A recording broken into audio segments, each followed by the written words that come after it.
Le ministre Jonathan Julien est responsable de la Gaspésie depuis le dernier remaniement au gouvernement provincial.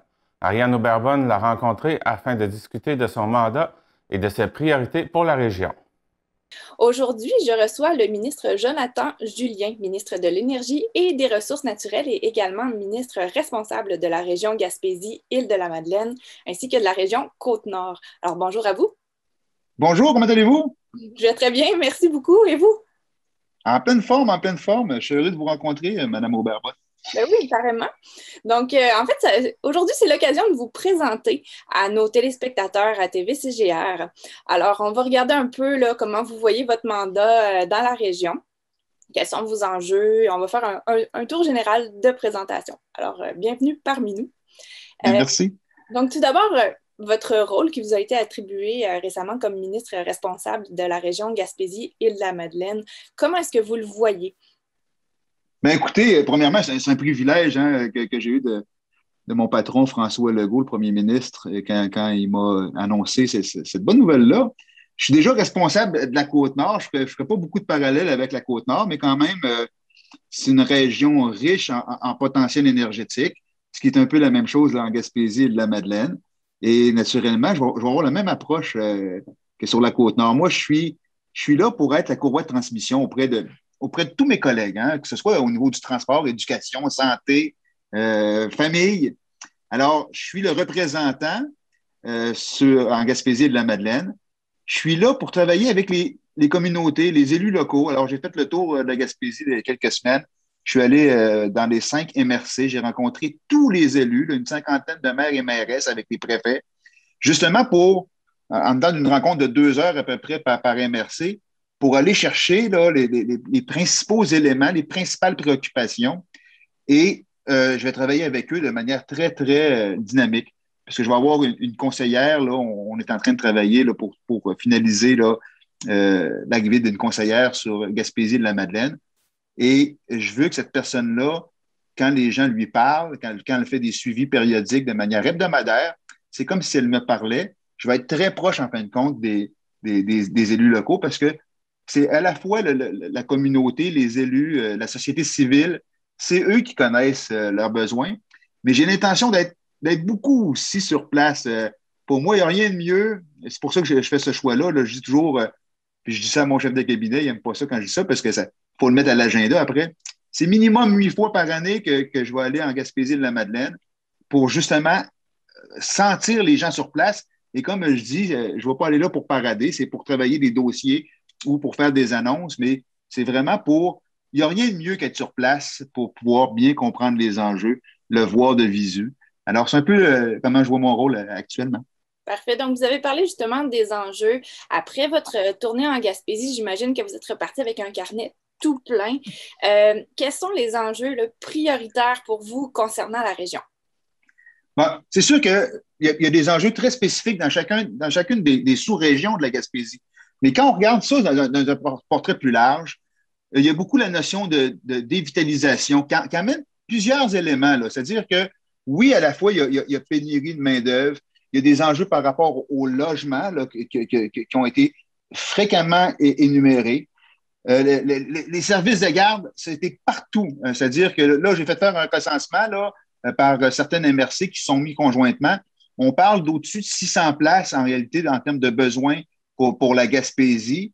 Donc, oui, je vais travailler avec Mathieu Lacombe pour voir comment on peut accélérer. Je sais qu'il y a déjà 175 places à peu près là, qui est dans, excusez-moi dans le terme, mais dans le pipeline de réalisation. Mais les besoins sont plus grands que ça. Donc, ça, c'est un enjeu qui a été beaucoup énoncé, les enjeux de service de garde. Les enjeux de transport ont été également beaucoup énoncés, à la fois le transport par autocar, le transport aérien. Donc, on voit que ces éléments-là, l'ensemble des communautés m'en ont parlé.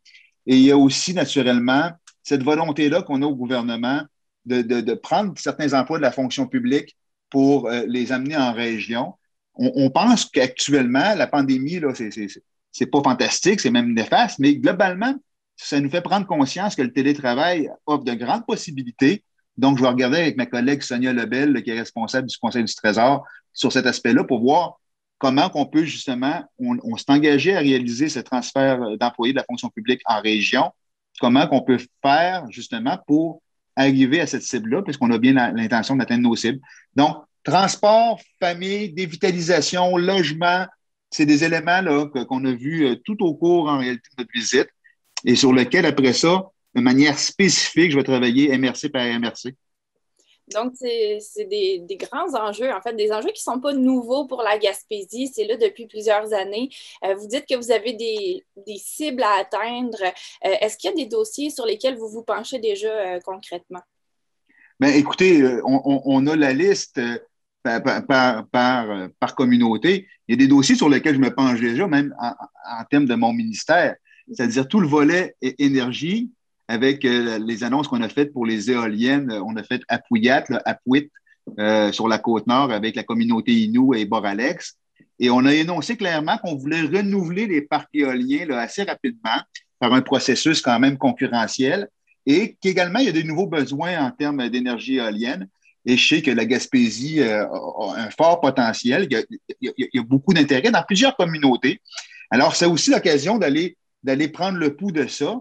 Parce que ça, on parle de développement économique pour la région. Je pense que c'est un des facteurs que M. Legault m'a attribué cette responsabilité-là, le potentiel énergétique de la Gaspésie. Donc, il voyait un lien très, très pertinent avec mes responsabilités ministérielles.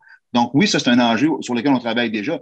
Mais déjà, à l'intérieur de la communauté, je n'irai pas faire du cherry picking, mais on est parti avec notre besace. Puis je vous le dis, ma conseillère qui va rentrer là en poste incessamment, va faire un suivi dossier par dossier, parce que c'est à la fois, là, comme je vous disais tantôt, des notions de transport, des notions d'infrastructure sportive dans certains secteurs. Alors, on va travailler chacun de ces dossiers-là de manière très rigoureuse avec les élus locaux et avec mes confrères responsables de ces dossiers-là par les différents ministères et organismes. Vous avez parlé d'énergie, justement, dans votre ministère. On sait que la Gaspésie est très proactive en termes d'énergie, entre autres avec la Régie intermunicipale de l'énergie. Est-ce que vous avez rencontré les responsables de ce volet-là? Oui, bien, j'ai eu l'occasion de rencontrer, comme je vous dis, on a fait le tour des MRC, l'Alliance de l'Est également, là, de bonnes discussions avec l'Alliance de l'Est. Donc oui, puis le signal est clair pour nous. Hein?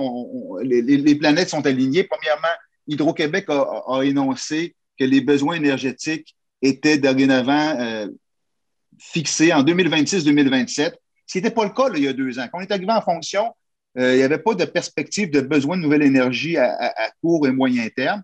Là, c'est clair qu'en 2026-2027, on a besoin d'ajout d'énergie au Québec. Et en même temps, on voit que l'énergie éolienne est passée de 13 sous le kilowatt heure en bas de 6 sous. Donc, à la fois, les besoins sont là et l'énergie éolienne montre une efficience là, par son coût de manière très optimale.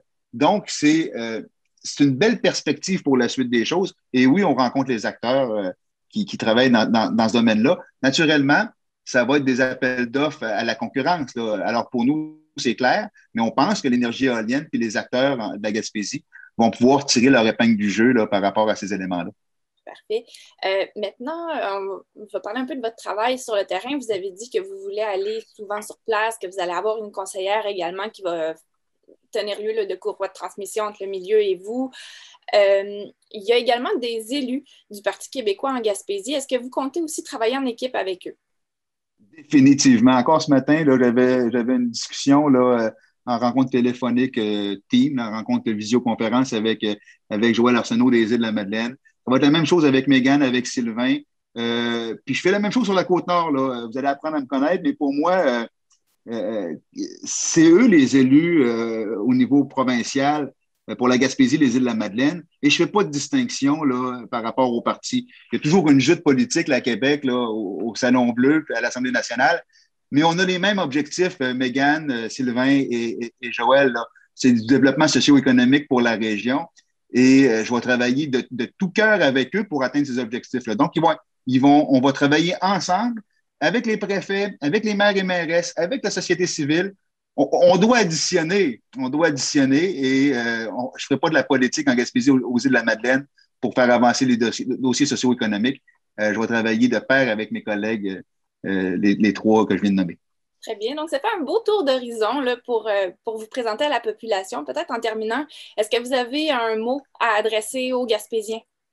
Mais écoutez, je vais avoir l'occasion, puis là, naturellement, on est toujours un peu en pandémie, fait qu'on se promène avec beaucoup de mesures sanitaires, mais j'ai hâte d'aller à la rencontre des communautés. C'est certain qu'en période estivale, ça compte pas pour une de mes 8 visites annuelles, ça. Je vais certainement profiter pour aller passer des jours de vacances en Gaspésie, aux îles, pour aller voir les gens, mais également, là, dans mes rencontres, dans mes visites, je veux aller auprès de la communauté, parce que je réitère, pour comprendre les besoins, pour comprendre les enjeux d'une communauté, il faut être le plus accroché à cette communauté-là.